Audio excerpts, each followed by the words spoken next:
حیران یم چې نن افریدای قوم هم احتجاجونو ته مجبور دی وزیرستانیان هم په احتجاج دي د چمن ولس هم په احتجاج ناستی په باجوړ کې هم هره ورځ ټارګېټ کلینګ وي مومند او خرم ایجنسي او رکزۍ کې هم هره ورځ دماکې او غوبل جوړ وي هسې نه ده چې مونږ طاقت نه لرو یا مونږ ته چل نه راځي زمونږ سره چې چا زیاتی کړی دی په تاریخ کې مو د هغې خولې ور ماتې کړې دي خو نن بیا هم مونږ په دې خاوره د امن په لاره د عدم تشدد په لاره د شرافت په لاره د انسانیت په لاره ځای په ځای کېنو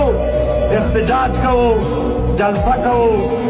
جلوس کوو موږ سخت ذلیل کړلو سخت برباد کړل پښتانه سخت بېوسه کړل بې انتها ظلم د وکړه د په خاوره په دې زمونږ په ټول 15 کاله تاریخ کې